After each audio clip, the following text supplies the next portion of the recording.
There we go. Hello, everybody. Jay Real here once again with my partner Noah, and uh, and I hope he will continue with me. I really think we've got a good thing going, me and Noah here. Um, we've been talking about these. We'll continue the list of the Rotten Tomatoes top 200 horror films. We're going to finish up tonight, one way or the other. um, but I hope Noah will continue with me because I think we've got a good thing going here. And the viewerships have increased. Our last show got a little over 200 views, which I know is minuscule for a lot of sites, but for me, I think it's pretty good. Um, got some good feedback about it, and appreciate everyone who's watching. Please continue to watch. Please continue to spread the word and give us a thumbs up. And but anyway, we'll start with the list here in a moment. But I got some Timu packages in real late today because yesterday being Veterans Day, my father, he didn't fight in World War II, but he served, um, and he worked on planes, and he got an honorable discharge because he didn't report a damage. One of his ears was deaf, and he didn't report it, and so they gave him an honorable discharge. But he served for about a year, I think, in World War II, working on planes. He got a pilot's license when he was out of the Army or Navy, I think, and but Mama didn't want him flying planes. So when he married my mama, she didn't want him to keep flying planes, but he fly these little twin engine planes and like delivering cargo and stuff. So it was cool. But anyway, for all the veterans out there, thank you for your service. And like I say, my dad was a veteran. Both my uncles were veterans. They're all gone now, but yeah, thank you everyone for your service. But I'm going to open up my Timu packages while we talk here, and I wanted to start off. I thought about what I was going to say, and really, I'm not going to get real in depth with this regarding Terrifier 3. If you're a fan, you're a fan of Art the Clown, and I'm a fan of Art the Clown. I'm assuming you are, Noah. You're a fan. I finally came around. Yeah, yeah. The To have a franchise character to follow again is really cool for horror fans. Um, Extremely gory. The first film being kind of a proof of concept, with David Howard Thornton playing the character for the first time. Art the Clown had appeared in some previous, short films. What was it what was that? All Hallows Eve. All Hallows Eve.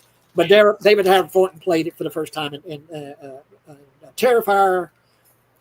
Not much of a plot in the first film, just a clown killing, a killer clown. The second one had much more of a plot, much more of a mythology. You have a final girl to battle Art. You had a partner for Art with that little pale girl. More extreme gore, the bedroom scene in Terrifier 2, the hacksaw scene in the first film, the bedroom scene in the second one. But I want to talk about Terrifier 3 because I saw a news thing recently on Facebook that Terrifier 3 has become the most successful unrated film.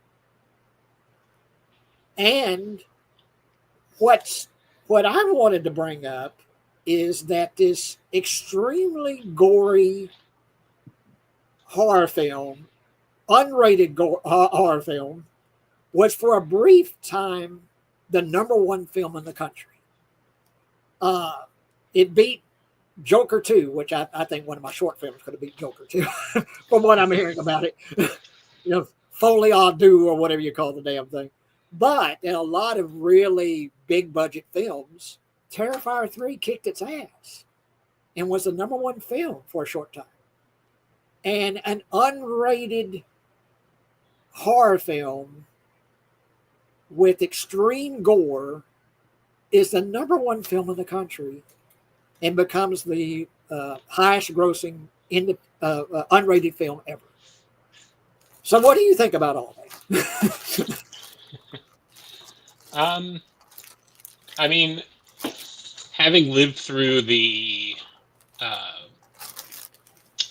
release of Eyes Wide Shut, uh, which is really the last, I think, unrated film of note uh, that got a theatrical release, even though the unrated version wasn't the theatrically released version. I just remember the controversy around that, and them putting in the digital people to block the images of the sexual scenes and things like that, and it all felt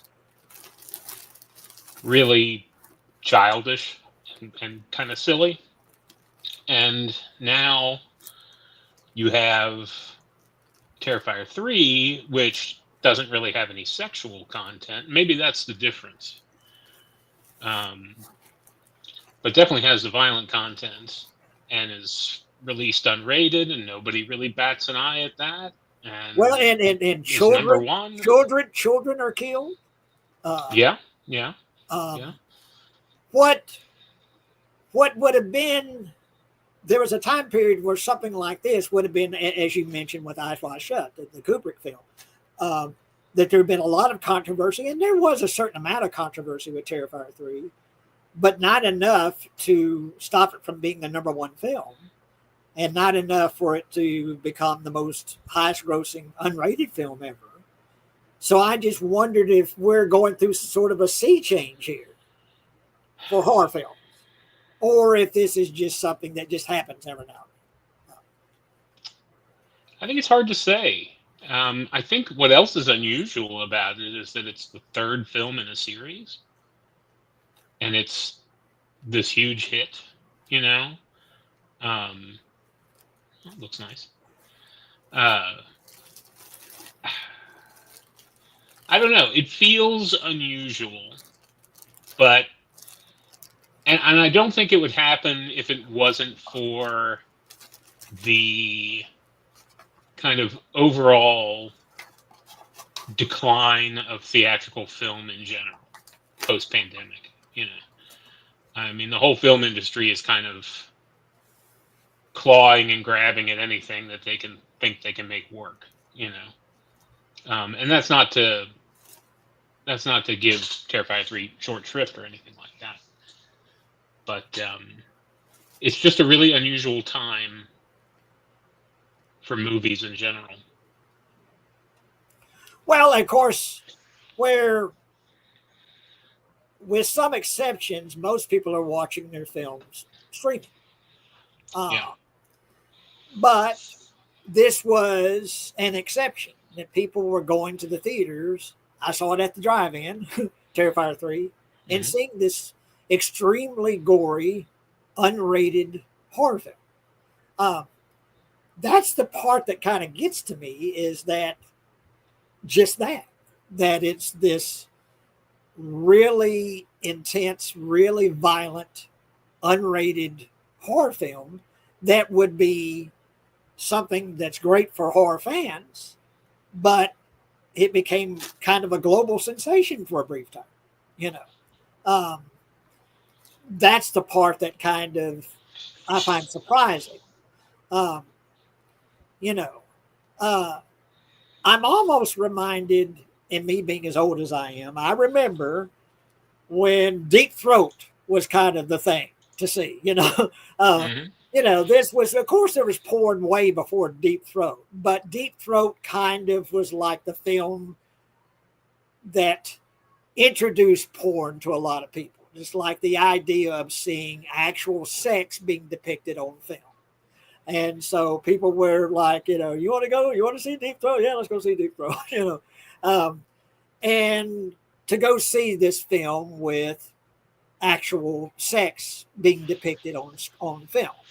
And I wonder if this was something similar with Terrifier 3, where it's like, have you heard about this film about this killer clown? And, it takes place during Christmas time, and he kills people in these gory ways. Yeah, let's go see that. I want to see that, And I just wonder if that was kind of like word of mouth sort of spread about this extremely violent, unrated film that, we got to check this out, for a more mainstream audience. Yeah. I think that's a good comparison. You know, it's. I mean, there's nothing in Terrifier 3 that horror devotees haven't seen before, but the general public, yeah, they've never seen a movie like that in the theater. Yeah, yeah. Well, that's what I'm Plus, talking about. Plus, I think the political climate often influences those kinds of breakout successes too. You know, you've got all these wars going on right now, very public wars, and if you compare it to like the success of so-called torture porn movies during the 2000s, 2010s, 11s, post 9/11 kind of stuff. There may be some connective tissue there, but I don't know. I think it'll be interesting to see what happens if there are any other movies like this going forward that are successful, or if how Terrifier 4 will do in a theater. I'm curious to see how that turns out. Yeah, yeah, yeah, and like you say, what this will inspire about other films coming out, that if this is going to be kind of like what has happened so many over the years, is like, well, if something is successful, we've got to copy that. We've got to do the same.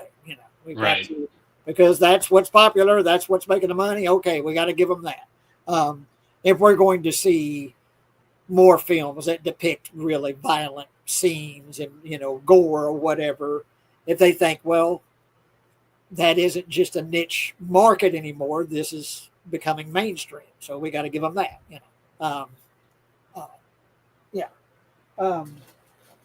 But yeah, like I say, if you're a horror movie fan, it's really cool that what started out as just kind of a proof of concept film, and then with the crowdfunding became something with a much more of a story to it. You got they got a final girl, the battle, Art the Clown, and then the Terrifier 3 taking place during Christmas time, and giving you David Howard Thornton's great performance as Art the Clown, and giving you if you're a gore hound, you're a gore fan, giving you plenty of that. Some fun moments, some funny moments, some very creepy moments, some disturbing moments. So yeah.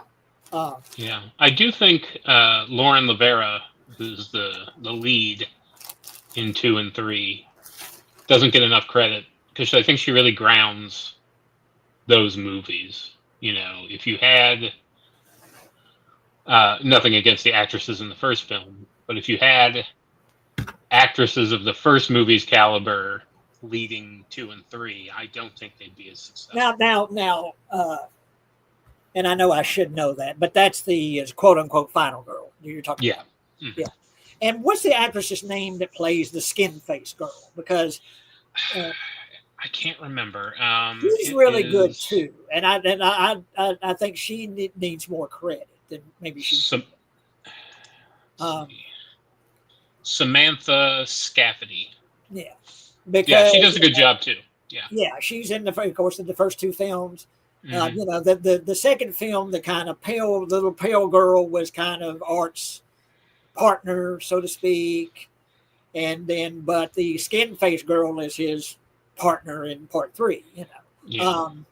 And has the black and white makeup like the little girl did, and I think her performance, she's every bit as creepy as Art is in the third film, and gives an intense performance, and she really gets out. Yeah, it's tough to act through that amount of makeup, I imagine. Yeah.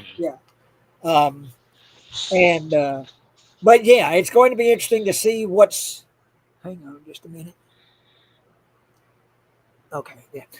It's going to be interesting to see what we're going to get next. Of course, we're going to get more Art, but what else are we going to get? along those lines. So, but yeah, I guess that pretty much covers that. And I guess we'll resume with our list. And this is, what is it? This is is this show 6? Yeah, I Yeah. think so. We're going to finish up tonight, one way or the other.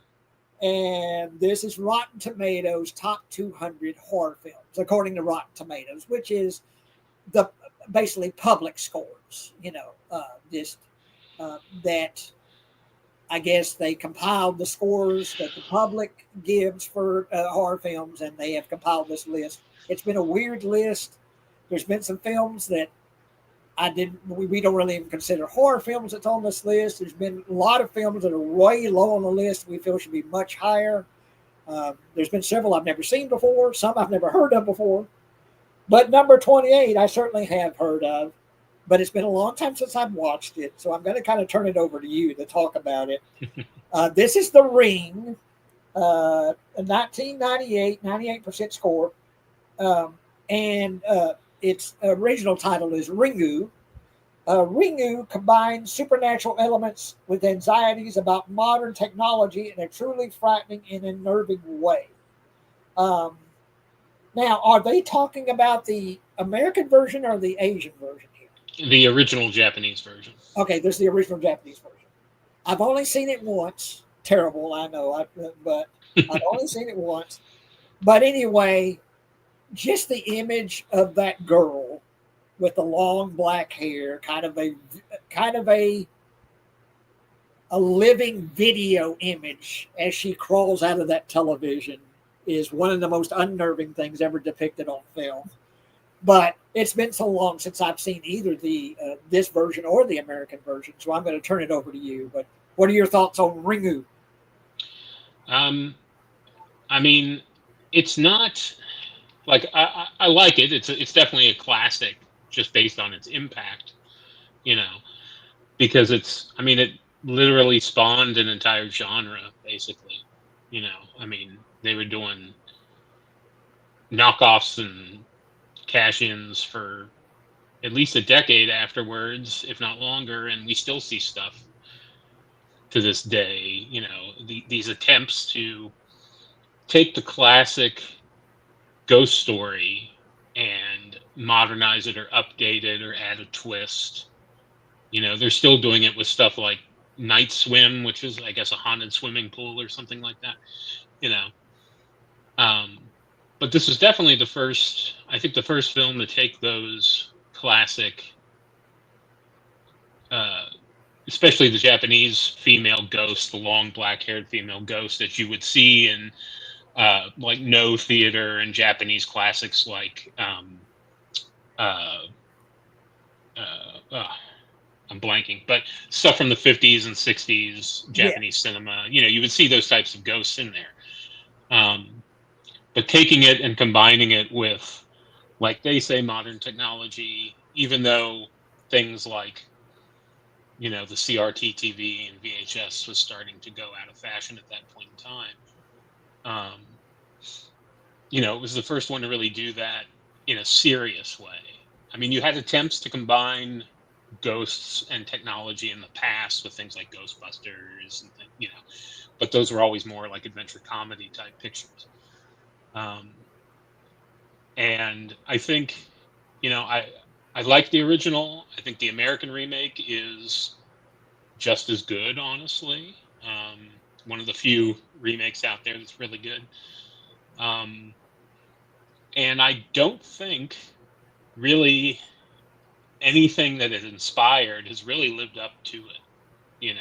There are inspired films that I enjoy. I like the Ju-On or Grudge films, things like that. But I don't think any of them has managed to be kind of that perfect storm that this movie was at the yeah, time that it was. yeah. But yeah, well, very well put. This is The Ring or Ringu. Uh, Hideo Nakata, am I pronouncing that right?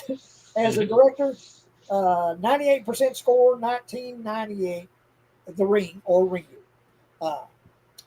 Uh, I have not seen number 27, and that is His House, 2020. It's got a 100% score. This is the first 100% score that I've seen. Yeah. And this is Remy Weeks directed, featuring genuine scares through every corridor. His House is a terrifying look at the specters of the refugee experience and a stunning feature debut for Remy Weeks, or Weekes, or Weeks, whatever. But I have not seen His House. It's got a 100% score, 2020.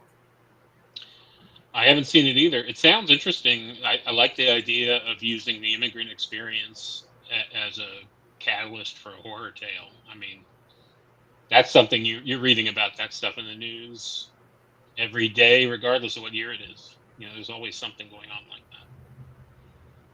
Yeah. But okay, yeah. This His House, 2020. Number 27. Okay, 26. This is another one. I'm just terrible on some of these films. It's been so long since I've seen. It's all been so long since I've seen The Devil's Backbone that I barely remember it. I remember liking it quite a bit, but details I couldn't even get into. This is The Devil's Backbone, 2001. Of course, it's Guillermo del Toro directed. Creepily atmospheric and haunting, The Devil's Backbone is both a potent ghost story and an intelligent political allegory. Um, but yeah, it's got a 93% score, 2001, and I'm going to turn it over to you for The Devil's Backbone. Yeah, I mean, it is definitely a political allegory. It's about the Spanish Civil War, I think. I don't know. I can't remember the details as far as that's concerned. I think, as far as Del Toro goes as a director, his Spanish language films are stronger than his English language films, and I think this one is easily the best. I do like Pan's Labyrinth a lot, but as far as that's less. It's. I would also call it horror, but it has a lot of more fantasy in it than this. This to me is like a distillation of the Victorian ghost story from a Spanish point of view. So this is like Turn of the Screw, if you're familiar with that story, which has inspired tons of ghost stories and ghost films and things like that. But this has a similar kind of quality to it. It's got a lot of subtlety, and there's something about the classical ghost stories that deal with children as well that I think can be particularly effective. And this has all that stuff going on. And I honestly think it could be a little higher on this list. The 26 is a decent position. I Oh, do think it gets a little overlooked, maybe because it is foreign language. I'm not sure, yeah. but yeah, I think it's not something I go back to frequently. But when I do, I'm always really pulled in, unlike a lot of other movies. Well, it's definitely one I need to revisit. But anyway, that's Devil's Backbone, 93% score, 2001, Guillermo del Toro. Um, but yeah, 2001. Number, okay, number 25, finally saw about a month ago. It's on Shudder, and this is Late Night with the Devil, 2023, 97% score. Delightfully dark, Late Night with the Devil proves possession horror isn't played out and serves as an outstanding showcase for David. How do you pronounce that name? Das Malkian. Okay. uh, and directed by Colin Carnes and Cameron Carnes. Um, so is his two brothers or brother and sister? Uh, I don't know. but anyway, yeah, Late Night with the Devil. It takes place during the Tonight Show with Johnny Carson era. But you have this late night show that's competing with Johnny Carson. trying to do something to get viewers, and so he invites this woman that has a little girl that is reportedly possessed by a demonic spirit that she can bring in and out, upon at will. She can bring this spirit forward. And this woman is I forget if she's a doctor or scientist or something like that, that helps her, you know, get in touch with this inner demon that's inside her and bring it out. And this is it's supposed to be, I don't know if it's supposed to be a live broadcast. I forget it's supposed to be a live broadcast, but it's well done. It has it looks authentic in a lot of ways to that era, that time period. It's 4.3 aspect ratio. Um, it has that kind of washed out look of you know uh, video during that time period. During the Johnny Carson time. Was it the mid late 70s, early 80s? I forget what the time period is. Yeah, It's well done. When you have the girl bringing forth this demon inside her, it's well done. The climax is really good. Um, it goes on too long for me. I I I I think there's a place where it would have had a perfect ending, but it goes on past that perfect ending and kind of leaves me sort of dry at the end. It goes on a little too long, but I think it's effective. I think it's well done. And there's moments where it has that authentic look of that time period, but then it goes widescreen and it's supposed to be sort of behind the scenes. I think it kind of breaks that effect when it does that. um, but yeah, I enjoyed it. I definitely think it's worth seeing. um, and uh, yeah, Late Night with the Devil 2023, 97% score. What do you have to say about it? I agree. I think it's fun. It's well made. Um, it doesn't really do anything new.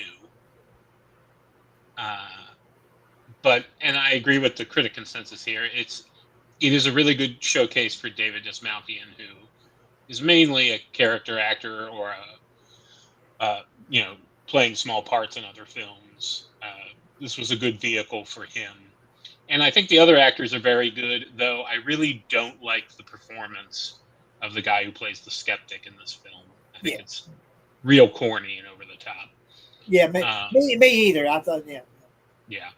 I do agree. I think I like the fake documentary kind of setup, but the behind the scenes footage does definitely break that the realism of the film. yeah.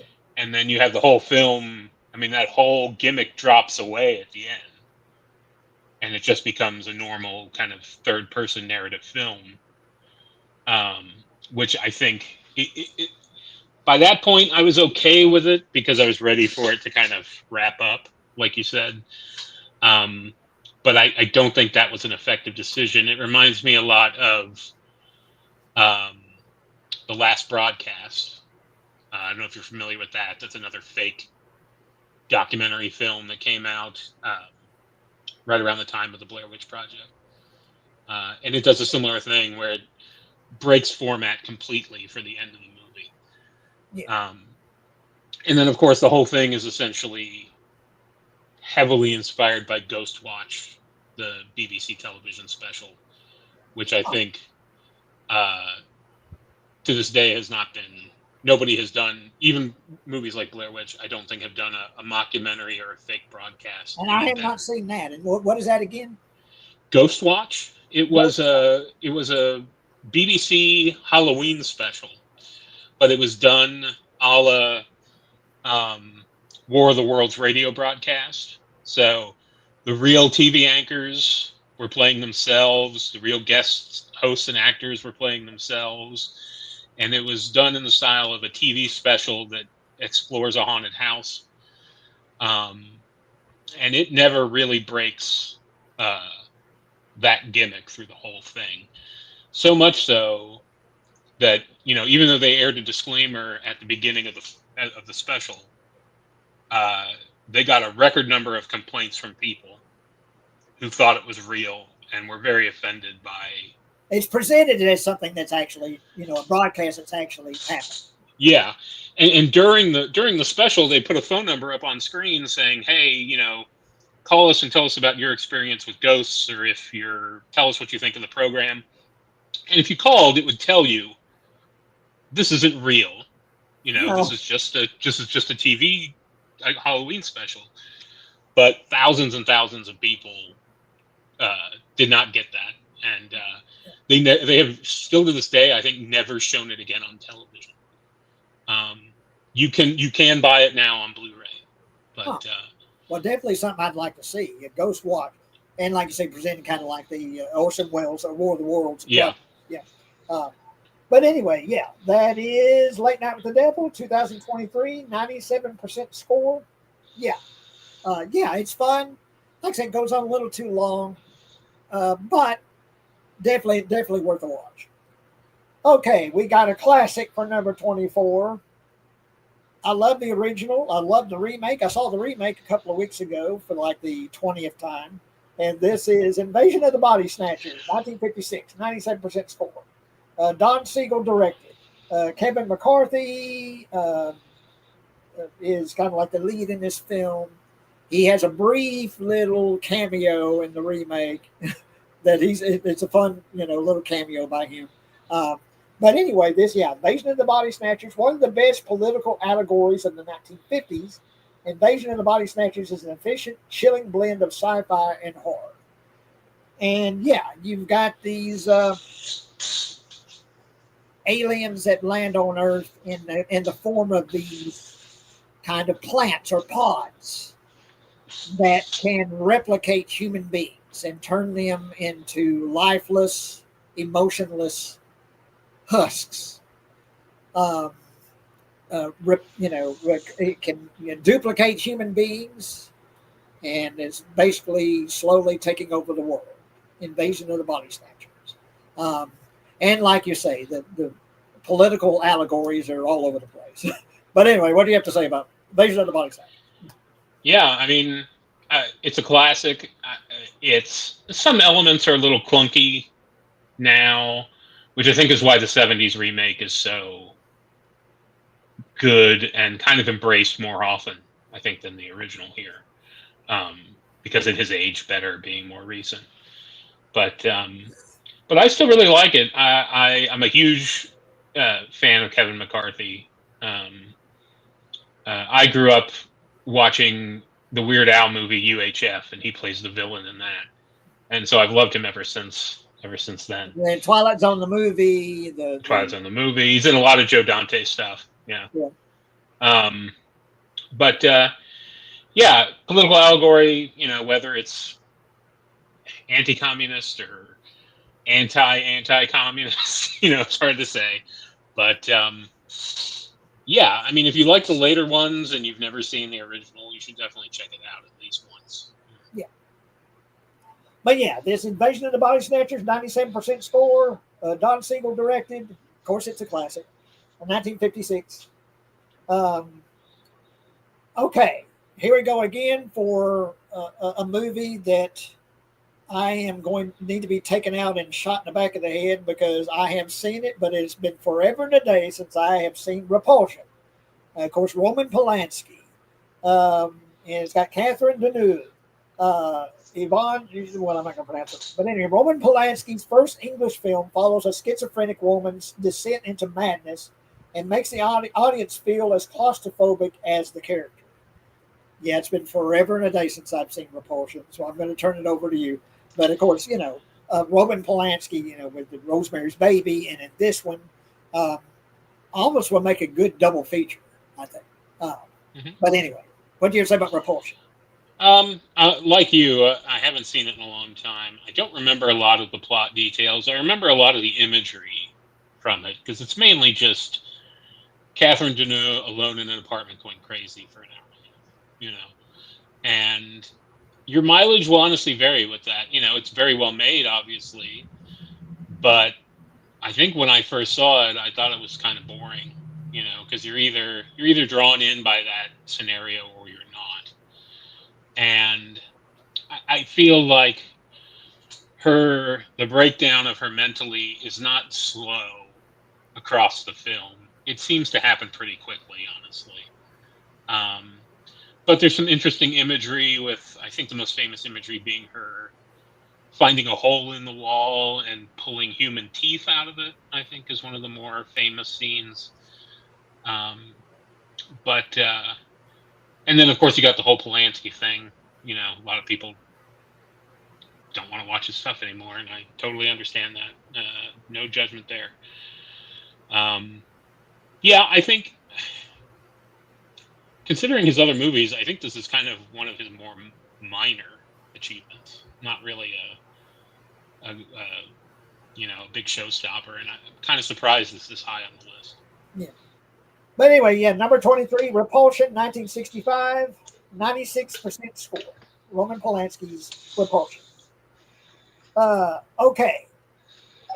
Number 22 is the first zombie film that had me bawling like a baby at the end of it. And this is Train to Busan. Uh, Yan Sang-ho directed. Train to Busan delivers a thrillingly unique and purely entertaining take on the zombie genre with fully realized characters and plenty of social commentary to underscore the burst of skillfully staged action. Yes. Very well shot, very well edited, um, very frenetic. Uh, these are running zombies. Uh, it's very tightly edited. I definitely recommend Train to Busan if you're a fan of zombie films. It does something a little different with it. And what is the country? Uh, South Korea. South Korea. Okay. Um, and but anyway, and it gives you characters to care about in a zombie film, which is kind of unique. Um, Particularly two, a father and daughter. And like I say, when it gets to that ending, I rarely cry watching a movie. I'm kind of kidding. I didn't bawl like a baby. I teared up. I got choked up. But for a zombie movie to have me choked up in near tears is pretty unique. uh, but anyway, yeah, this is Train to Busan, um, 2016, 95% score. And what do you have to say about I have not seen it. it? Huh. I know. I Did you know get to see it? it's on my list. I know everybody loves it. I think I'm still suffering zombie burnout from the popularity of Walking Dead and stuff like that. Zombie films are just the last thing I feel like watching Yeah. these days. And I know it's good. I just haven't gotten around to it. Yeah. Okay. Yeah, Train to Busan, number 22, 95% score, 2016. Okay, number 21, I think is very effective and another movie that involves a child and kind of a fairy tale ghost story horror film. The Babadook, 2014, 98% score. Jennifer Kent directed. The Babadook relies on real horror rather than cheap jump scares and boasts a heartfelt, genuinely moving story to boot. Yeah, there's actually a lot of emotion in the Babadook. And like I say, a mother and her son, and kind of a fairy tale uh, creature, the Babadook, that becomes real for these characters. And very effectively done. The Babadook itself is really creepy. When you finally see the Babadook, it's creepy as hell. Um, yeah, and I like that aspect of it, that kind of child's fairy tale kind of story that becomes real for the characters involved. And but yeah, what do you have to say about the Babadook? Um, I I've only seen it one time, and I really hated it. Oh, um, not it's not a bad movie. For me, the problem was her child, and the last thing I want to do is belittle anybody with developmental issues or anything like that. But her child in this film is so fucking annoying. I just couldn't stand it. And I know that's kind of the point. He takes a huge emotional toll on her. But as as art, sure. As entertainment, I just hated it, wanted it to be over. It's a good movie. It's well made, but I didn't like it, and I'll never watch it again. well, I understand what you say about the child. I even agree with it on a certain level, but the child didn't get to me like it got to. And Uh, that's good. I don't think it's supposed to and actually drive me away from the movie. yeah, yeah, no, it didn't I'm do just an asshole, I guess. that. Well, no, you're not. But and I'm sure there's a lot of people that would agree with you, and I agree Maybe. with you on a certain level. I know what you're talking about, Yeah, but it didn't. The child didn't affect me on that level, and I did get into the sort of the fairy tale aspect of it, and that's good. the yeah, I thought the story was well told. I thought the movie was well made. But anyway, I once described it to somebody as if you took Franklin from a Texas Chainsaw Massacre and he was the whole movie. You just drive you nuts. it was the whole film was Franklin. That's right. Okay, but anyway, okay, sir. But Jennifer Kent directed The Babadook 2014, 98% score, number 21. Uh, Number 20, I don't think I've seen. I certainly have heard of it. And this is Eyes Without a Face, 1960, 97% score. George Franju directed. A horrific tale of guilt and obsession. Eyes Without a Face is just as chilling and poetic today as when it was first released. And this is 1960, 97% score. Eyes Without a Face. I don't think I've seen I have not seen it either. I know the Billy Joel song, but that's about it. it. Okay. I heard that recently. I had Alexa play that song for me. There you go. Would you like me to play? I'm sorry. I'm sorry. No problem. No problem. I'm sorry. I mentioned her name, but anyway. But no, I don't think I've seen that. I want to see it now. Number 20, Eyes Without a Face, 1960, 97% score. Okay, number 19, I think is actually the better film than the first. This is Bride of Frankenstein. And James Whale directed, of course, Boris Karloff, Elsa Lanchester, Colin Clive, an eccentric, campy, technically impressive, and frightening picture. James Whale's Bride of Frankenstein is aged remarkably well. 1935, Bride of Frankenstein, 98% score. Yes, I think it's still something like they call it campy. That I would describe it kind of campy, but also just weirdly kind of almost sexual. Bride of Frankenstein. It gets into some levels that you wouldn't expect for a film released in 1935. Who's the actor? Was it? Who is it? Not Colin Clive, but that other guy, the guy that has him make the bride. Oh, the guy who plays Dr. Pretorius. Dr. Pretorius. I love him. He's the weirdest, most fucked up character. One of the most fucked up characters ever depicted on film. I love his character. And the little miniature, characters that he's got, very effectively done. Good special effects in this film. Oh yeah. Classic film, of course, Bride of Frankenstein. What do you have to say about Bride of Frankenstein?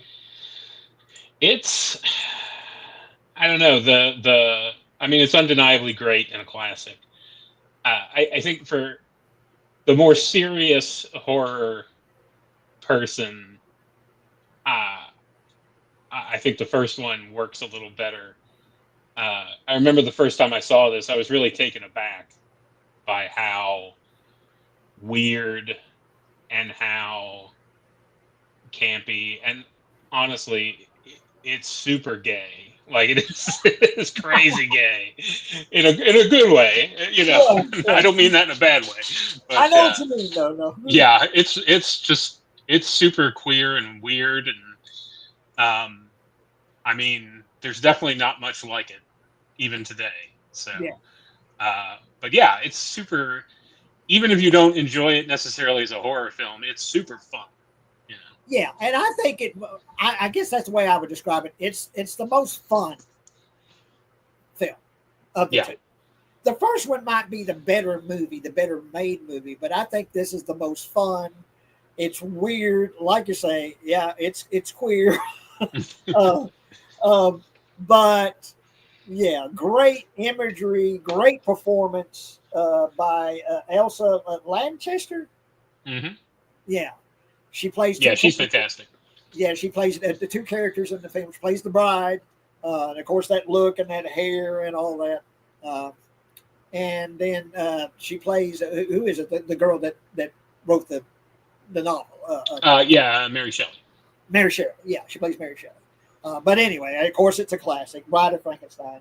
Number 19, 98% score, 1935. James Whale's Bride of Frankenstein. Um, I haven't seen number 18, and this is The Wailing, 2016, 99% score. Na Hong Jin directed. The Wailing delivers an atmospheric, cleverly constructed mystery whose supernatural thrills more than justify its imposing length. I wonder how long it is. But anyway, I haven't seen The Wailing. 99% score. So, I haven't seen it either. Apparently, it's over like 3 hours long and is incredibly depressing. So, uh, it's on my list, but it keeps getting pushed down a little bit. I think you got to be in the right mood for it. yeah.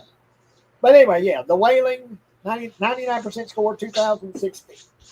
Um, okay, number 17 is another one that should be like number 5 or 6 or something like that. Uh, and we're back with Roman Polanski, and this is Rosemary's Baby, 1968, 97% score. A frightening tale of Satanism and pregnancy that is even more disturbing than it sounds, thanks to convincing and committed performances by Mia Farrow and Ruth Gordon. Yeah.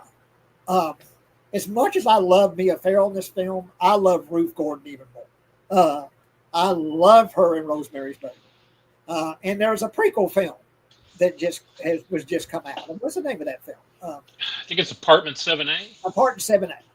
And there's a famous actress that plays the Ruth Gordon part. I forget what's her name. But I don't know. I haven't seen it. I haven't seen it. I want to see it. I've heard some mixed reviews, but I do want to see it. But yeah, Rosemary's Baby. Oh gosh, the direction by Roman Polanski, the performance by Mia Farrow and Ruth Gordon, and I always really like movies um, where everyone is in on the nefarious deed, except for the central character, um, kind of like Wicker Man, you know. And where this woman is being primed to give birth to the devil's child. Um, and it's a very slow burn film where, she slowly begins to find out there's something not right going on with the way her husband's acting, the way her neighbors that it constantly intrude upon their house. Of course, Ruth Gordon, I love her in this film. Mia Farrow, Roman Polanski's direction, very effective. The ending is great. It's one of those films where you don't see is more frightening than what you might see. The depiction by Mia Farrow of what she's seeing once the child is born. You never see it. Um, and where everyone comes out of the woodwork and what they've been priming Mia Farrow's character to do. Um, yeah, all time classic, of course. Rosemary's Baby. What do you have to say about it? Yeah, definitely a classic. I feel like this is part of like the trinity of classic satanic horror films. Yeah, you've got this, The Omen, and The Exorcist are kind of like this triangle of satanic stories. I think when I first saw this, um, I didn't love it.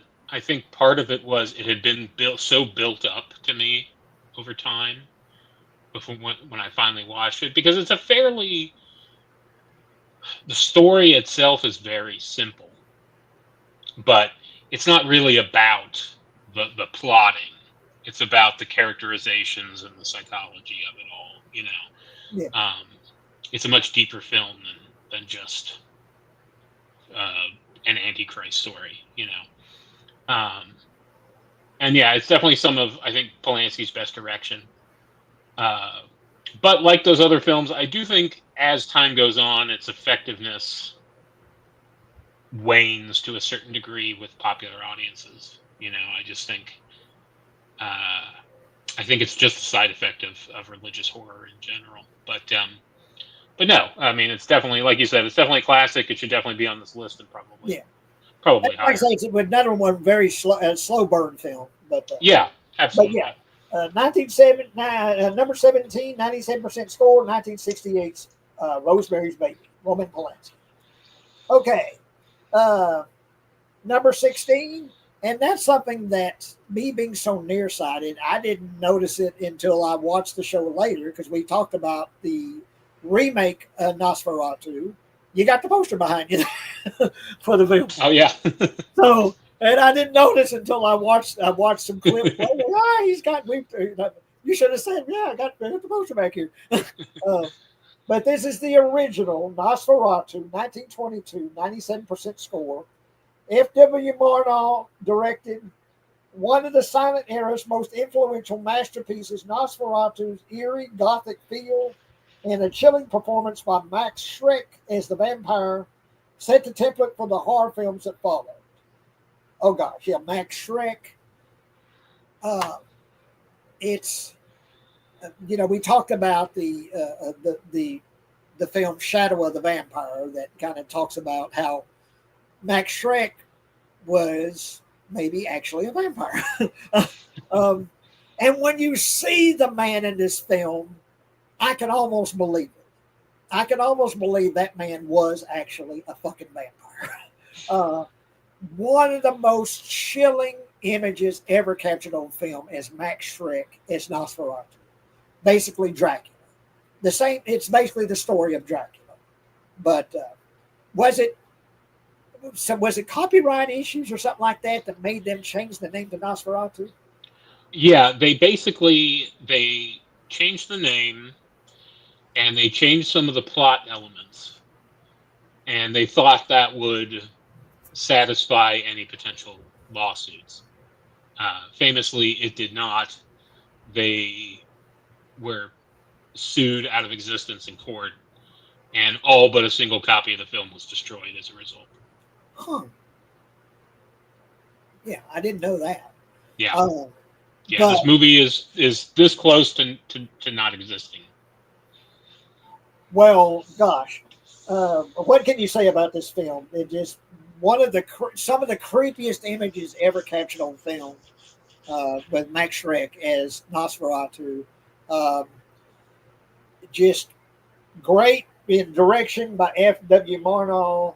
Um, I could go on and on about this film, but what do you have to say about it? There's not really much to say. I think it's, I know modern, including myself sometimes, modern audiences struggle with silent film. But this and the next one on the list they're just beautiful movies. You know, the like you said, the imagery. You can take stills from these movies and they look like paintings. You know, I mean, they're just so beautifully photographed, and And the use of shadow in this film, oh, yeah, just amazing, some amazing camera work. It's films like this that remind you that films are photography. You know, I think people forget that sometimes. You know, that a moving image is still photography. You know, and yeah, the way they use light and shadow, it's just it's very special. Um, Now, in terms of it being influential, I don't know how influential it was to American audiences because it didn't make its way over here until the late 30s, because of a lot of those issues. And then after that, it was basically unseen for a long time. But yeah, I mean, I might even put it higher on this list, possibly. Yeah. Well, and there was sometime, I think during the 80s, there was actual a theatrical re-release of this film with a modern soundtrack. Um, there's a colorized version you should steer clear of. Yeah. um, but yeah, kind of like what they did with Metropolis. They released it with a modern music, and popular bands and things like that. They did that. Yeah. With that marauder cut of Metropolis. Yeah. Yeah. But yeah, the number 16, Nosferatu, 2022, 97% score, all-time classic. Here's another one you mentioned, the next one, an all-time classic, but this is another one that's been forever and a day since I've seen The Cabinet of Dr. Caligari. A Robert Wien directed, arguably the first true horror film, The Cabinet of Dr. Caligari set a brilliantly high bar for the genre and remains terrifying nearly a century after it first stalked the screen. And this is 1919, 96% score. The Cabinet of Dr. Caligari. But yeah, there's so little I remember. It's terrible, but there's so little I remember about this film. Sure. No, I think a lot about Nosferatu applies to this. You know, it's very beautifully photographed. What this one does differently is it uses that German expressionist set design. Everything, kind of the closest modern analog is kind of like that Tim Burton style, you know, where everything is kind of warped and distorted, and it gives every scene in the movie kind of a nightmare quality. And they recently did a 4K restoration of this, and it's amazing. So if you can get a hold of it, it's awesome. Okay, yeah, but number 15, The Cabinet of Dr. Caligari, Robert Wien. Is it Wien? I think so. Yeah, Robert Wien directed, 96% score, 1919. Okay, number 14, I was in, it wasn't Dallas, but it was near Dallas. I'm trying to think of the name of the town. But anyway, the little girl that plays the vampire girl in my movie Dawn, I was visiting her with my friend Mark, who did the camera for Dawn, and we were staying a weekend with them at their home in near Dallas. And me and Casey and Mark went to see Shaun of the Dead, and we had a ball. And of course, she was under an R-rated film, but I got her in, got her mother's permission to take her. But I just remember that vividly, just watching the film with Mark and Casey. Shaun of the Dead, 2004. Shaun of the Dead cleverly balances scares and witty satire, making for a bloody good zombie movie with loads of wit. Edgar Wright directed for Simon Pegg, Kate Ashfield, Lucy Davis, Nick Frost. Shaun of the Dead, 2004, 92% score. Yeah, a comedy zombie film, British. It's a lot of fun. You've got red. You got red on you? Yeah, that's a line that always pops up. You got red on you. It's a lot of fun. Shaun of the Dead. It's got some good effects, good gore effects, but it's a comedy. It's a comedy zombie film. definitely, it doesn't even try to hide the fact that it's very, very heavily influenced by Dawn of the Dead, because it's Shaun of the Dead. Um, it's very heavily influenced by George Romero. It's kind of a comedy George Romero zombie movie. What do you have to say about it? Yeah, I agree. It's a lot of fun. It's very funny.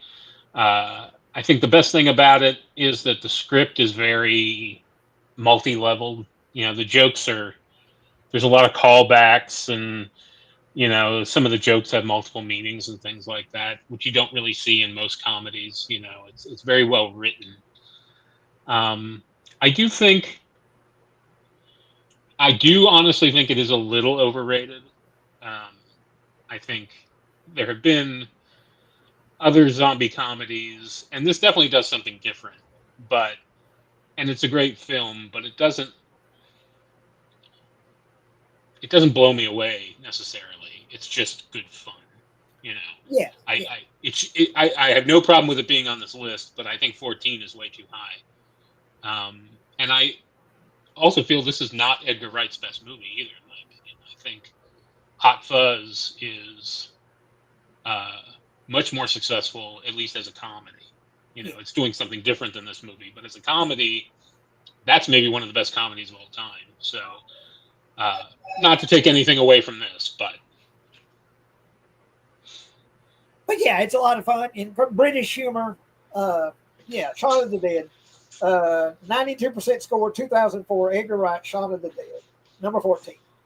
Uh, I don't think I have seen, and it's terrible that I haven't seen this because I've heard of this forever, and this is uh, Diabolique, or Les Diaboliques. 1955, 95% score. Henry George's Clausant, I know I'm mispronouncing the name. Cruel, dark, but undeniably effective. Diabolique is a suspense thriller as effective as Hitchcock's best work and with a brilliant twist ending. Number 13, 95% score. 1955 is Diabolique. I don't think I've seen it. um, it's hard to talk about without giving a lot away. There's a lot of twists and turns. I think they actually summed it up best that it is on par with Hitchcock's best films, and it's a very Hitchcockian type thriller. Obviously, inspired him a great deal, and also potentially inspired by him as well, since he was making films well before this point too. But yeah, I mean, it's probably top three thrillers I've ever seen. Huh. So it's definitely, it's foreign language, it's French, but it's definitely worth seeking out and watching. It's something you won't really forget once you've seen it. And there are some scenes in there that are iconic, but again, just talking about those scenes gives too much away, so I won't say anything. But go watch it if you haven't. Okay, but yeah, Diabolique, number 13, definitely one I want to check out. 95% score, 1955. Okay, number 12, kind of like if you took The Office but followed vampires. Is there werewolves in this movie?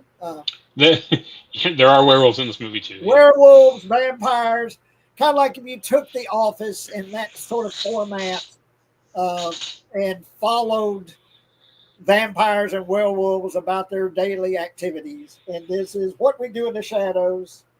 Smarter, fresher, and funnier than a modern vampire movie has any right to be. What We Do in the Shadows is bloody good fun.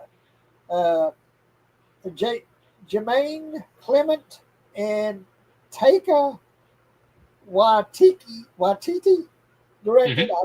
I'm sorry, No, you got that right. It's Waititi. Hmm. Waititi. Yep. Yeah, it's funny as hell. What We Do in the Shadows, and inspired a great television series too. That's a lot Oh of fun. yeah. But yeah, you take The Office and that format of cameras following vampires and werewolves and whatever, their daily lives and how they get through the day and what they do, and they're talking to the camera. Very funny, a lot of fun. What We Do in the Shadows. 2014, 96% score. Yeah. Okay. Not much to add. I mean, it's super funny. There's not a lot of depth to it. It's just a straight up comedy, which is fine. um, I do think it's been a little overshadowed by the TV series, um, to some degree. I think a lot of people like the show, but maybe haven't seen uh, the film. Um, but yeah, no, it's great. I've nothing bad to say about it. I wouldn't put it at number 12 on a horror film list, though. That's silly. Well, like I say, we've said this is a weird list anyway. Yeah. Rotten Tomatoes list. But yeah, 96% score. What We Do in the Shadows, 2014. Okay, number 11. Here's another film that might be on a lot of people's number one, and this is John Carpenter's Halloween, 1978. Donald Pleasance, Jamie Lee Curtis, P.J. Souls. Scary, suspenseful, and viscerally thrilling, Halloween set the standard for modern horror films. And I'll tell you something about Halloween. I think it's an almost perfect film for what it is. But, and I have said this, I've done shows about this, talking about this. I used to do a show with another person I no longer do with, but I talked at length about this. And as great as I think Halloween is, I never thought Michael Myers was an effective franchise character. So for many, many years, I had never seen any of the sequels except for 2 and 3, which of course is a great film, but isn't a Michael Myers film. I had never seen any of the one from 4 on, had never seen them until like a year ago, when people were telling me, you got to see the Halloween films. And I finally saw the fucking Halloween films. And there's some I enjoyed on certain levels, but it did not change my mind about how perfect of an ending this film has to me, where you basically had the boogeyman. You've got this killer with basically it's a William Shatner mask painted white. Michael Myers kills his sister as a child at the beginning of the movie, and then returns to this town. Was it Haddonfield? And pursues Jamie Lee Curtis and the boy that she's babysitting, and it's the boogeyman. It's a killer that has no reason for killing other than he's evil. He's the personification of evil. And the ending, I think, is absolutely perfect, where he's there and then he's gone. Where did he go? You don't know.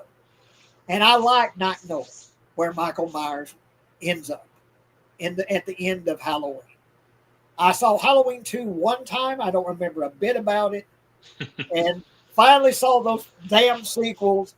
And there's some I enjoyed on certain levels, but there's some people that think the Halloween films are the absolute best thing ever to come out in horror.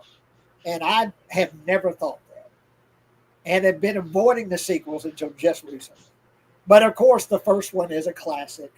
One of the all-time greats, John Carpenter's Halloween. What do you have to say about it? Not much. I think you said it all. I totally agree. I enjoy Halloween 2 and 3, but there never needed to be any movies beyond the first one, and there probably shouldn't have been. It does, like you said, he's not a franchise character. It's not. The more you see him and the more you learn about him, the less effective he is. Yeah.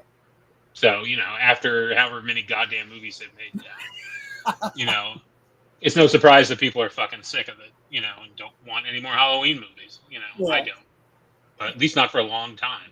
But the first one, because most people would say Black Christmas was more of the originator of the slasher film, but this is the one that made it popular, the slasher film Halloween, and great performance, of course, by Donald Pleasance and Jamie Lee Curtis, and PJ Souls, which I've met a couple of times, and one of the nicest people you'll ever meet at conventions is PJ Souls. But yeah, of course, it's a classic. Halloween, 96% score, 1978. John Carpenter, of course. Okay, number 10, and you said you've kind of been avoiding these films. And this is A Quiet Place, 2018, 96% score. John Krasinski directed. Emily Blunt, 96. A Quiet Place artfully plays on elemental fears with a ruthlessly intelligent creature feature that's as original as it is scary, and establishes director John Krasinski as a rising talent. And it's basically aliens that land on Earth, but they're already on Earth in the first film, A Quiet Place, 96% score. And they can't see, but they can hear really well. So you have to be very, very quiet. And I think it's effective. I think it's really well done, well directed, very well acted. I think the aliens are really creepy. It's got some really effective moments in the film. You've got, speaking of children being killed, you get a child that's killed by an alien, one of the aliens early in the film. That's pretty effective. But yeah, it works for me. A Quiet Place. And it's got a 96% score, 2018. John Krasinski, A Quiet Place. So, and I don't guess you have much to say about it. No. Okay. But yeah, that's number 10. Okay, number 9. I don't really know if I consider it a horror film, but one of the all-time greats, of course, and that is Aliens. 1986, 94% score. Of course, Sigourney Weaver and James Cameron directed. While Alien was a marvel of slow-building atmospheric tension, Aliens packs a much more visceral punch and features a typically strong performance from Sigourney Weaver. Yeah, Aliens is more of an action film with of course, the aliens, fighting the aliens. Great characters. Game over, man. Very, very well edited, very well directed by James Cameron. And it's Ripley fighting the aliens some more with a team of soldiers. I love the guns they're fighting the aliens with. It's one of the best action movies ever made, Aliens. But anyway, what do you have to say about Aliens? Yeah, I agree. I don't think it's really much of a horror film. It is an excellent action film. Definitely a lot of iconic stuff in this. I will go out on a limb here and say that I think James Cameron makes good action films. I think that's really all he can make, though. I don't think he really has made anything else successfully that isn't in the action genre.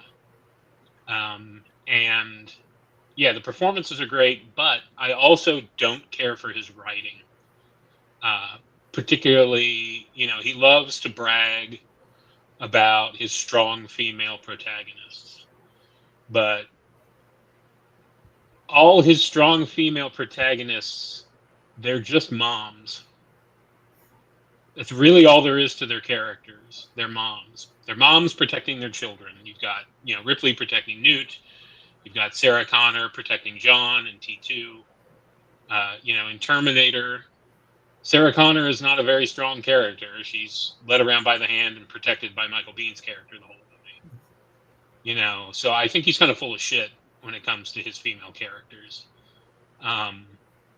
But those criticisms being said, it's obviously a great movie and a classic, and I grew up watching it, But as I've gotten older, my love of this movie has gone down a little bit. Yeah. Like I say, it's a classic. Number 9, Aliens. 1986, 94% score.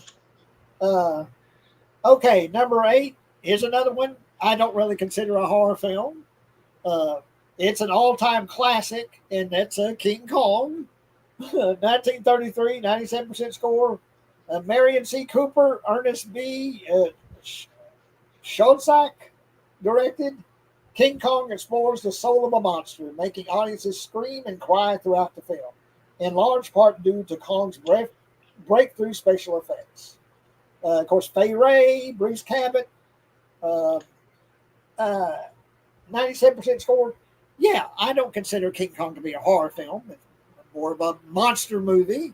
But yeah, the stop motion effects. I can watch King Kong now, and I don't look at the special effects really. I just get into the story. I can suspend my disbelief, even though I know how everything was done. I can still watch King Kong and just get into the story and get into King Kong doing his thing and fighting the Tyrannosaur and climbing the Empire State Building with Fay Ray in his arms. And yeah, it's a classic film. I don't really call it a horror film, but okay. 97% score. What do you have to say about King Kong? Yeah, I agree. I think this is it's really just a showcase for Willis O'Brien's effects work. You know, his everything on Skull Island is super fun and cool and groundbreaking effects wise. I think one of the reasons the original is more effective than any of the remakes is it keeps the New York part very short, because Skull Island is way more fucking interesting than New York City. Yeah. And they love to drag out the New York part in all these remakes, you know. Yeah, I mean, it is the original monster movie. You know, if you love big monsters, this is it. This is where it started. Yeah. But yeah, number 8, King Kong, 1933, 97% score. And number 7, I have not seen. One Cut of the Dead, 2017, 100% score. Another 100%. And I'm not going to try to pronounce this man's name. Brainy and bloody in equal measure, One Cut of the Dead reanimates the moribund zombie genre with a refreshing blend of formal daring and clever satire. But really, this is number 7, One Cut of the Dead, 2017 film, with a 100% score. I've never heard of it. I've never seen it. How about you? I've seen this several times. This is one of my favorite movies of the last several years. Now, here's the thing. It is not a horror film. And to say much more would spoil the story. But if you're tired of zombie films or you're burnt out on zombies, don't let that deter you from watching this.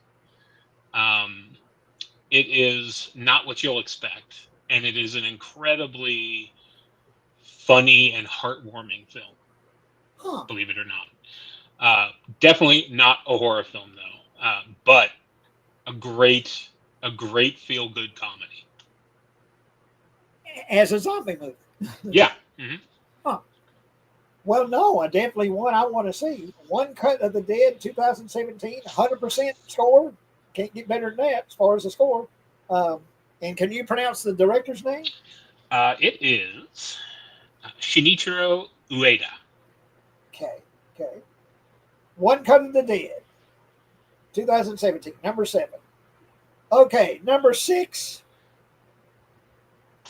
I don't know if I consider it to be a horror movie either, although I saw this in the theater and when it came out with my friend Barry, and I was genuinely unnerved by a lot of it. And this is Silence of the Lambs, 1991, 95% score. Jonathan Demme directed.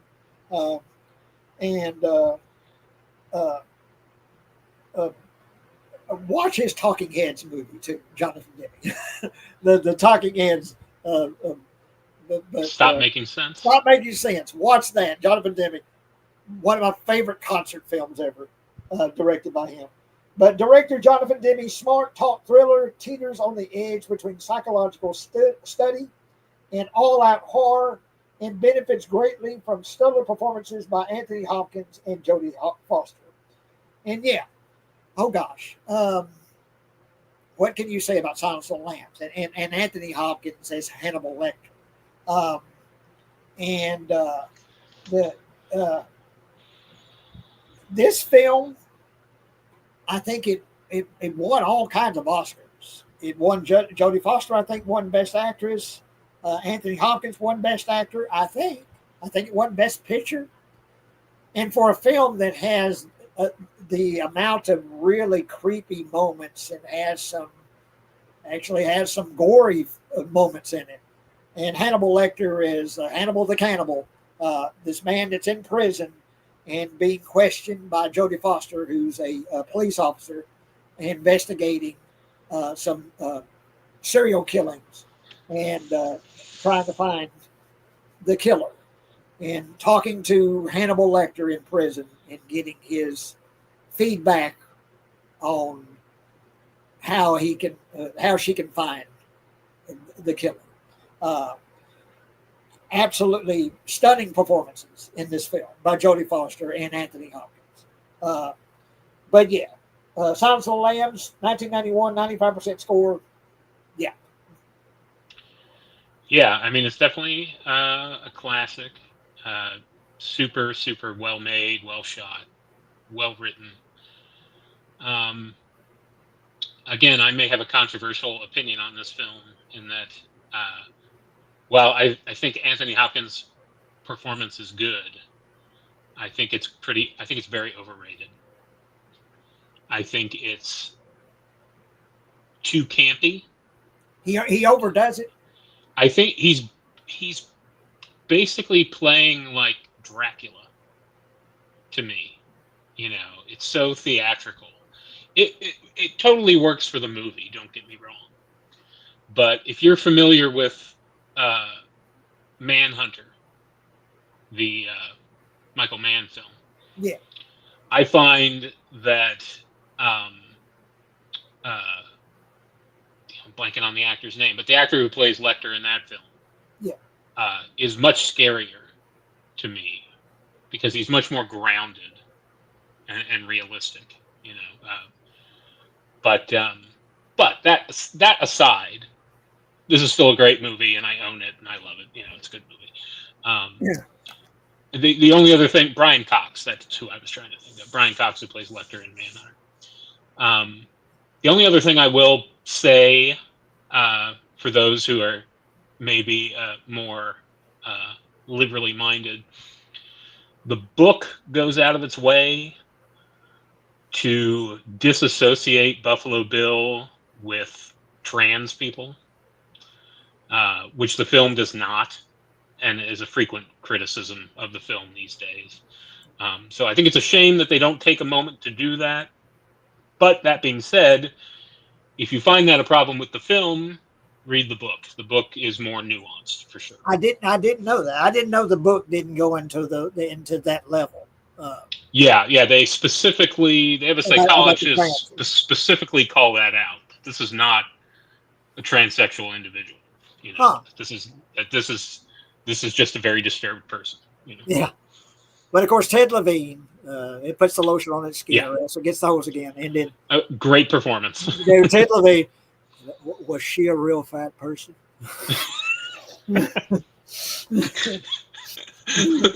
Yeah. Yeah. Ted Levine, definitely one of the best performances by a serial killer or just a creepy individual, Ted Levine. But and then he went on to play the detective inspector on that Monk series. And what was the voice on the radio in that film? What was it? Was it like a CB radio? And where they're being pursued by this guy, and was it like he's in a diesel truck or something like that? But it's Ted Levine as the voice, and I love his voice in that film. But what is the name of that film? Was that Road Games? No shit. No, I would know it if I heard it. I vaguely know what you're talking about, but I can't remember. But yeah, Ted Levine's got a great voice. Yeah. But anyway, yeah, Silence of the Lambs, 95% score. Jonathan Demme, 1991. Okay, number 5. I think that's a pretty good position for it. I don't know if I would put it higher or not, but this is Psycho. Alfred Hitchcock, 1960, 97% score. Infamous for its shower scene, but immortal for its contribution to the horror genre. Because Psycho was filmed with tact, grace, and art, Hitchcock didn't just create modern horror, he validated it. Oh gosh. Anthony Perkins, and of course, Janet Leigh, Vera Miles. And the thing is with Psycho is what must have been pretty surprising to audiences that first saw this film. Of course, the shower scene, of course, but that you're introduced to this character, Janet Leigh, that you think is going to be the lead character in the movie. And follow her. She steals some money, and then to run away with her boyfriend. And from her job, she steals some money, and she's on the run. And so you're following this character, and the way it's presented, that's what this movie's going to be about this woman on the run with all this money and trying to decide whether she's going to turn herself in or whether she's going to stay on the run. And so she stops off at a motel, the Bates Motel, to relax and try to think things over. And she meets this kind of weird man that's running the motel, Norman Bates. They share a sandwich together. They have a conversation. He talks about his mother, the emotional issues he has with his mother. He loves her. He wants to protect her. But she's got some mental issues, And she suggests, well, maybe you might want to put her in a mental institution. So, no, I couldn't do that. I couldn't do that to my mother. And then she goes in to take a shower. And, of course, what happens. I love Anthony Perkins' performance in this film. And what I love about Psycho is you've got a madman, a killer, that when you find out that mother is him, and mother is him, and he's her, and she's him, at the very end, you still like Norman. You still feel for the guy. To the very end, you feel for him. And he's a killer. He's a madman. He's out of his fucking mind. But you love Norman to the very end. I do. What do you have to say about Psycho? Yeah, I agree with that. I mean, I think the film makes pretty clear that his mother was a pretty incredibly unpleasant person, and he's a sick man. The film, he becomes the main character once Janet Leigh dies. Nobody really gives a shit about her sister and her boyfriend or whatever. They're not really compelling characters. It's all about Norman. Investigator and all that. Yeah. My mother told me a story. She went to see this when she was a kid with her two sisters, and she told me that during the reveal in the basement where the chair swings around and you see his desiccated mother's corpse, her little sister peed her pants in the theater. She was so scared. And I always love that story. Other than that, I think people like you. When we were talking about Halloween earlier, and we talk about the slasher film. In my opinion, this is the first slasher film. And I think you can trace a pretty clear path from this to Texas Chainsaw, Black Christmas, and then Halloween, which kind of perfects that formula. But I think there's a very clear arc across those four films. And I think this is where it starts. That's a good point. Really good point. Yeah. And I think that's proven somewhat by the fact that this is the only Hitchcock film to have successful sequels. The fact that they made 3 sequels to this, which is such a common thing with slasher films. There's nothing like this beforehand that had that kind of success or that serialized storytelling across multiple films. I don't think it's his best film. I think the ending where the psychologist explains everything for the layman, that goes on too long, and it's very clunky. I understand why it's there, and it probably needs to be there, but it does hurt the film.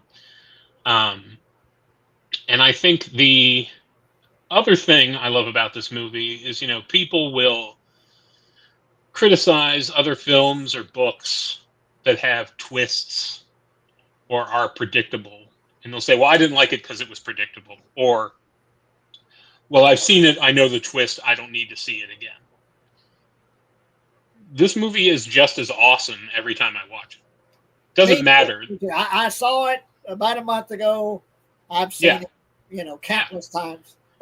It's one of doesn't matter that I know the twist. Doesn't matter that I know what's going to happen. It's one of my favorite movies, period. And like I say, it's a character that I like to the very end. Is Norman Bates. You feel for the guy. You feel to the very end. You feel for it. And as far as a performance by Anthony Perkins, this film, and I think maybe even more so, Psycho 2. Sure. His performance in Psycho 2 is just fantastic. Oh yeah. And I think acting, Yeah. And I think this is also the first time, like you said, you like him no matter what. And that had really never happened before. But going forward, people like Leatherface. People like Freddy and Jason and Art the Clown. That had never happened before this movie either. Yeah. That somebody liked the killer and they liked him so much he got 3 more movies. Well, this really broke new ground. I like it. I feel for it. I actually, you have an emotional attachment to Norman, even when you find out that he's batshit crazy. Right. You care all the more for him, Mm-hmm. And at the very end, and of course that real quick imposition of the shot of his mother's skeletal face over his, and wouldn't even harm a fly. So good. And that boy, and was that Anthony Perkins doing that voice, or was someone else doing that voice? It was someone else. Yeah, I would think so. Right. But of course, an all-time classic. Number 5, okay. Psycho, 97% score. Alfred Hitchcock. Okay, number 4. I think I don't know if I put it this high on the list, but I did really like Get Out, 2017, 98% score. Jordan Peele. Funny, scary, and thought-provoking, Get Out seamlessly weaves its stringent social critiques into a brilliantly effective and entertaining horror comedy thrill ride.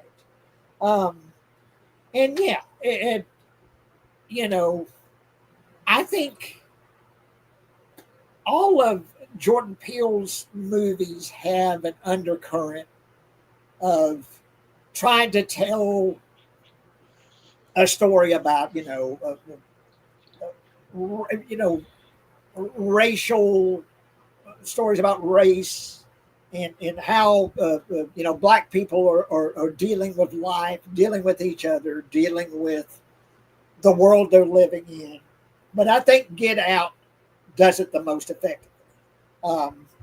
And it has some really, it's very well directed, and has some very creepy moments. And once again, another film where kind of like everyone else is sort of in on the bad thing except for the central character. Kind of like Rosemary's Baby, kind of like Wicker Man. But I think Get Out is really well done. One of the most recent uh, uh, uh, horror films that does it well and does it effectively, and establishes Jordan Peele as a director that you want to watch and see what he does next. You know, but what do you have to say on Get Out? Yeah, I agree. I think it's it's very creepy. It's also got a lot of humor in it. Um, it's very high concept, you know, which I like. I think maybe the high concept would push it a little further down the list for me. But that being said, you know, uh, I think what's also interesting is that it speaks to audience members of any color. You know, I mean, I think it speaks to white audiences just as much as it speaks to black audiences or any minority group. You know, and I've heard a lot of people in the community criticize this film and his other films for being all about the same thing or being all about, you know, race relations or whatever however you want to phrase that. But my thing is, look, if you're a black filmmaker in Hollywood, yeah, all your stories are probably going to be about the black experience because that's your experience as a black man. You know, it's like, Yeah, yeah, of course, that is going to be a part of your film, no matter what. At a different level, you know, this is very explicitly about that. But something like, but like his other two movies, yes, they deal with that, but less upfront. You know, it's more of a sub theme. You know, maybe not the number one theme of the film. You know, but uh, and I just think people complain about things that aren't subtle. This movie is not subtle, yeah. but you know what? Subtlety is kind of dead, in my opinion. I Well, mean, it also depends on how effective it is, and right? and how well you tell your story. And he does it very effectively in Get Out. Yeah, I think all his movies are good, and I agree with you. I think this is his most overall effective kind of film. But I'm always looking forward to what he does next. So. Yeah, but of course, yeah, 98% score, 2017. Get Out, Jordan Peele. Um, okay, number three. I'm old as fuck, so I saw this in my head theater, and I was almost the only person in the theater. My sister took me. She wanted to get rid of me. She was babysitting me. She was staying in a motel in Bahia, and I was bugging her. So she said, "Well, let me take you to the movie. Take you to see a movie, and what's showing?" And I said, "I don't know." And so I heard, but I forgot what was showing at the Bahia Theater at the time. I later became a projectionist at that theater, but during 1980, uh, oh gosh, how old would I be? 15? Yeah, about 15. Uh, Alien, 1978. Ridley Scott, Tom Skerritt, Sigourney Weaver, John Hurt, Veronica Cartwright. A modern classic, Alien blends science fiction, horror, and bleak poetry into a seamless whole. Yes. Um, and I sat there and watched this film in this old beat up theater. Um, and there might have been 3 or 4 other people in this theater, sitting there by myself watching Alien and just being transported into another world. And Alien, unlike Aliens, I consider a horror movie. It's a monster movie in space. It's almost kind of like a slasher film in space. Um, and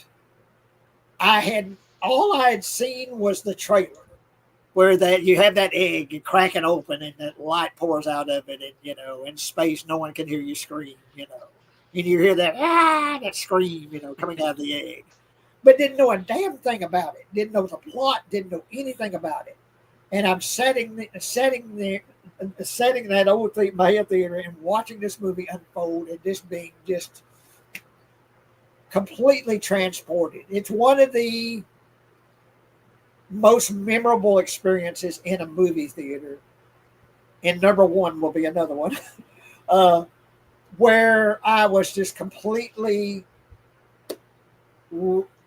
get. I keep going to transported because I was transported by alien.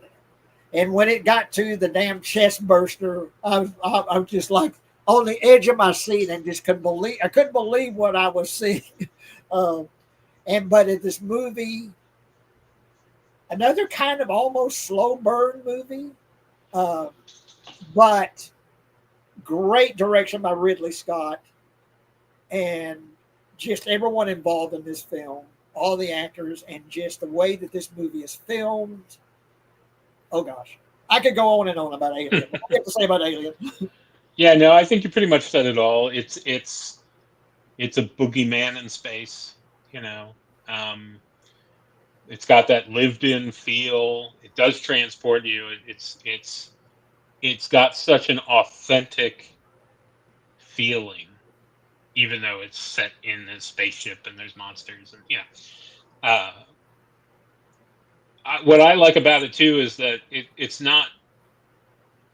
It has a lot of dimensionality to it because it's also like a blue collar film. Yeah, You know, these guys are basically space truckers. You know, and they're not just fucked by the alien; they're fucked by the company. You know, and and uh, yeah, I mean, I think this. Yeah, I like Aliens, but this is definitely more of a horror movie, and I definitely like it a lot more. Um, I want to show the other hat I Nice. got. Building better worlds. Yeah. Yeah. Wayland Core. Yep. Yep. Uh, But yeah, one of the just another one of just one of my favorite films. Period. Uh, uh, the what's his name? Carlo Rambaldi. Uh, not him. Who did the what's his name that did the Alien and the design? H.R. Giger. H.R. Giger. And the almost gynecological look of the spaceship and the interiors and stuff. Oh, You sure. know, the look of the alien. The dead aliens in that the chair of that spaceship. The Um, space jockey. Yeah, yeah. Space jockey, yeah. And H.R. Giger's just amazing set design and the look of the alien itself. Um, and yeah, Sigourney Weaver. And also, you talked about how James Cameron was kind of, boasting about his female characters and all that. He's actually full of shit. uh, but Alien, at least from my memory, was one of the early times that I saw a female character sort of taking control uh, and becoming a, you know, one of the early final girls, I guess you'd say, in a way. Yeah. And which was, at the time, at least for me, that was something I didn't see very often. For a female character to have that much control and that much, uh, you know, to be such a strong female character. Yeah, I think she's much more authentically a strong woman in this film Yeah. than in the sequels. Because, like you said, I mean, they've all got different ranks and stuff, but she gives her opinion and she's not afraid to tell the captain he's full of shit. And, she speaks her mind and she's kind of right. So, Shouldn't have let old John Hurt in the. In the that's space. right. Follow containment procedure. This never would have happened. Should have left him out there with the face hugger. But okay, yeah, that's number 3. Number 2, I think, is I really like this film. I got angry when I first heard about this film because I made a movie called Dawn about a human father with a vampire daughter. And so when I heard the plot of this movie, I thought, did they somehow get a a, a bootleg VHS of my movie and they're copying my movie? But then when I finally saw it, I thought it was a great film. I really enjoyed Let the Right One In. I think it's too high on the list. I wouldn't put it number 2. But there's 2008. Let the Right One In reinvigorates the seemingly tired vampire genre by effectively mixing scares with intelligent storytelling. Tom Alfredson directed. Yeah, you have this weird little boy. He's an outcast at school. He's picked on. He's beat up. He's a weird kid.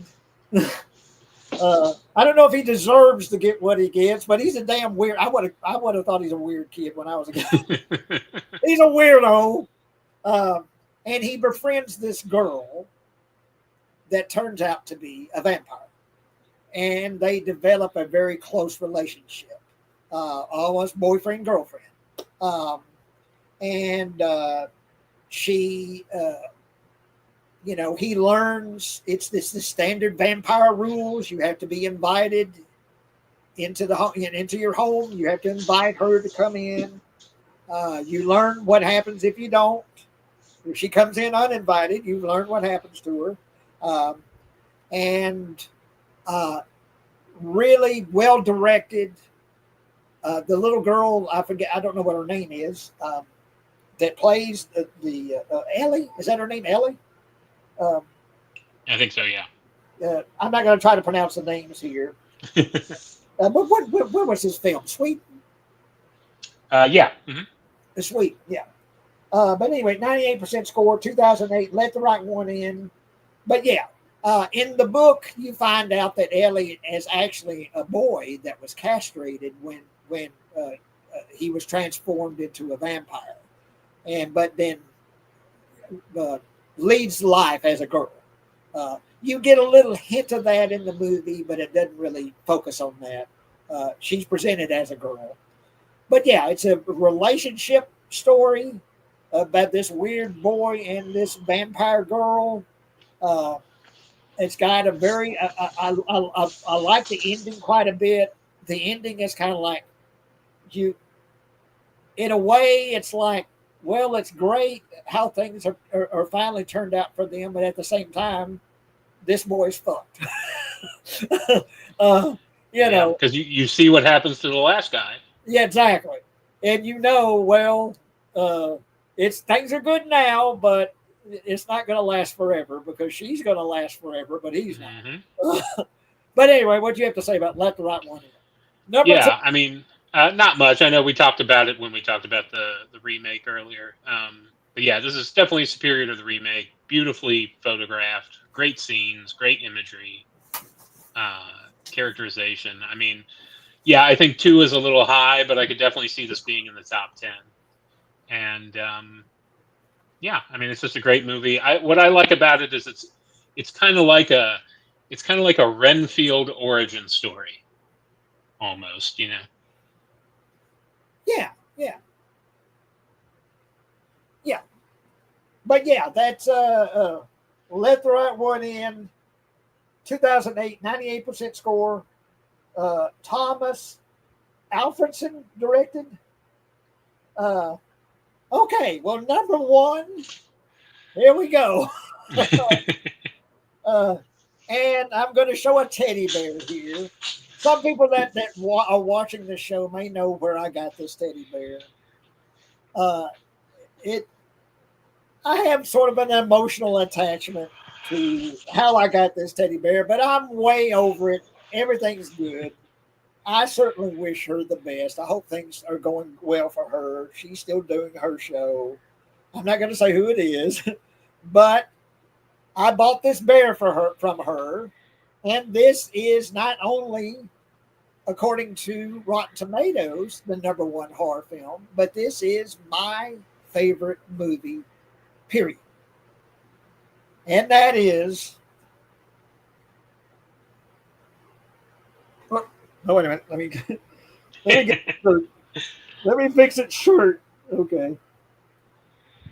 Well, I'm not doing a very good job. But anyway, there. This is my favorite movie of all time. This is the movie I have seen the most of all ever. If I haven't seen it 100 times, it probably has been close. I have seen it in every format imaginable, and I saw this in the theater in 1975 when it was released, and that is Steven Spielberg's Jaws. 1975, 97% score, compelling, well-crafted storytelling, and a judicious sense of terror ensure Steven Spielberg's Jaws has remained a benchmark in the art of delivering modern blockbuster thrills. And yeah, this Jaws was the first, I guess, kind of quote unquote summer blockbuster. It sort of invented the summer blockbuster. I read the book before I saw the movie and couldn't wait to see it. And I remember I was in the fourth grade and all my friends at school had seen Jaws, but I still hadn't seen Jaws. And they're telling me how great it is. There's a kid in the raft and gets eaten by the shark, and you got to see this and you got to see that. And I could not wait to see Jaws. And finally, it came to Mahia Theater, and I went with my friend Morgan McBride, and my sister took me to see it. And I sat with my sister on one side and my friend Morgan on the other side. And I squoze my sister's hand through half of this movie, with the shark, killing the girl, Chrissy, at the beginning. And and then killing the little boy on the raft. And I don't know, is it a horror film? I guess you could call it a horror film. I kind of call it another monster movie. But it's the movie I've seen the most. It's my favorite movie. And Steven Spielberg's direction, the performances, and of course by Roy Scheider, Robert Shaw, and Richard Dreyfuss. And one of the best scenes ever committed to film is Robert Shaw's Indianapolis story. I could watch that scene every day, all day. But what do you have to say about Jaws? Not much. I mean, it's terrific cast. I think from a screenwriting perspective, it's an immaculate script. It is very structural, very well done. Spielberg, obviously the visuals are great. It changed the entire industry, and I think you're right. It's kind of best to think about it as a monster movie, more than necessarily your standard horror film. But I think whether you agree with it being number one or not, it's pretty hard to deny how good it is and how important it is, Yeah. So, I don't think any number one pick is ever going to be perfect, but this is definitely one I wouldn't argue with. Well, as I said, for me, the number one horror movie is John Carpenter's The Thing. Mm-hmm. But this is my number one movie. So I guess I agree with it being number one because it's my favorite movie, period. There you go. It's the movie I can watch any day. I can watch this movie pretty much every day. I can watch Jaws. Every time it would come on television, I sat and watched it. And then when it came out on VHS, and there was, before Laserdisc, there were these shitty, video discs, they were called. CAV discs, yeah. And they were actually read with an actual needle, Mm-hmm. And they would skip, and they were, they were blurry. But there was a place here in my head that rented those video disc players, and they had Jaws. And I remember just watching it countless, just wearing the damn thing out, watching Jaws over and over and over again. This is before VHS, and of course I wore it out on VHS and bought the copy. DVD, Blu-ray. I still don't have a 4K player. Someday I'm going to buy a 4K player, and the first movie I'm going to buy is going to be Jaws. Whenever I get a 4K player. But yeah, it's my favorite movie. Not my favorite horror film, but it's my favorite film. So, okay. I do wonder that if I got in a time machine and went back 50 years and told Steven Spielberg that, look, if you make this movie, you need to know that 50 years from now, they're going to be making movies like Sharknado and Shark Exorcist and Shark in a Cornfield and all this horrible shit. I wonder if he would have still made this movie. Well, and of course, he told the stories about how he had the worst time in the world making this. Oh, movie. yeah. Famously troubleshoot. Yeah. And of course, the damn mechanical shark kept breaking down. What he was able to do as a director is show the shark without showing the shark with those barrels, going through the water. Most of the time, you're not actually seeing the shark. You're seeing those barrels running through the water, but you feel like you're seeing the shark, Yeah. Ideas like that, and the editing in particular, Yeah. And it was a woman, I think, edited this film, but I forget her name was. Yeah. But yeah, the performances, of course, by Richard Dreyfuss and Robert Shaw, and particularly Richard Dreyfuss and Robert Shaw, who hated each other behind the scenes, and that tension shows in the movie itself. And like I say, Robert Shaw's Indianapolis speech, he was drunk off his ass when he filmed that. But he was a writer himself, Robert Shaw. He had written, I don't know if he'd written screenplays, but he had written books, and I think he'd written some plays and such.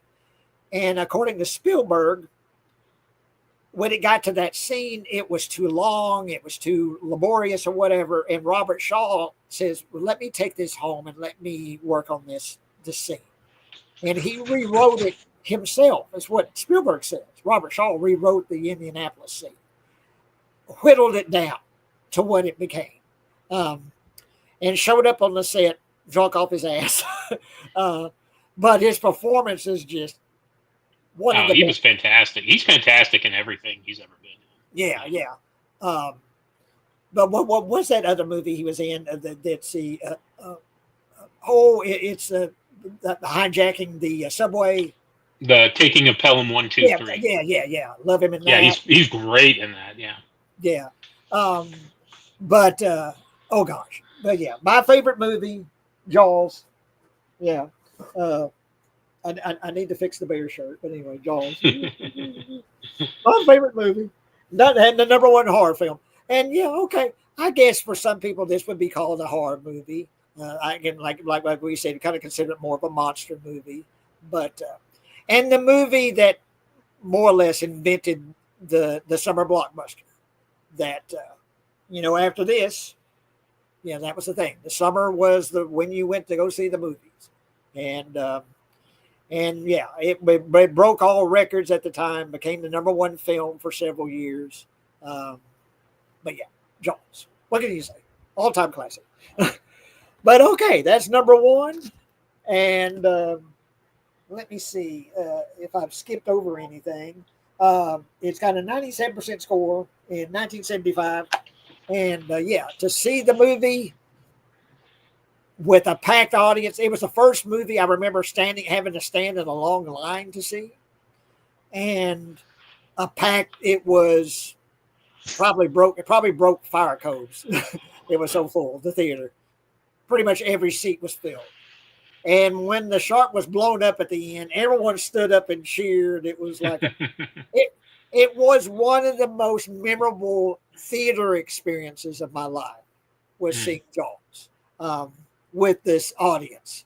And it's just like we all came together as one watching this film. Got scared at the same time, got invigorated at the same time, and cheered at the ending at the same time. It was a communal experience watching Jaws with that audience. Yeah, so okay, And that finishes our list of the top 200 horror films according to Rotten Tomatoes. We got there. We got there. And we're just a little over 9 o'clock. So, yeah, we finally got through it. But yeah, I'll keep talking to you, Noah. Like I say, if you're still on board with me, I think we make a good team here. And if you're still up for doing shows with me, I'm trying to figure out which list I want to finally hone in on. But IMDb's list of the top movies, period. And I think we'll go top 100. We won't do 200. Yeah, I don't think I could do 200 again. Yeah, there's another one that's like 250, and it's like, oh no. Yeah. But so I'm going to pick one of the top 100. If you're on board for that. Sure.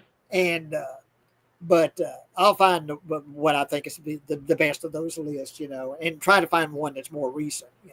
But yeah, thank you, Noah, for doing this. No one chimed in tonight, so hopefully we've got an audience. These folks are watching. I see two. That might just be me and you. But yeah, if you're enjoying what you're seeing, please give us a thumbs up. Please hit that thumbs up button because that helps folks see the show. And please spread the word. And if you're enjoying what you're seeing, and we'll do this again soon. And thank you, everyone, for tuning in. And have a good Tuesday. And I'll see y'all. I'll see everyone soon.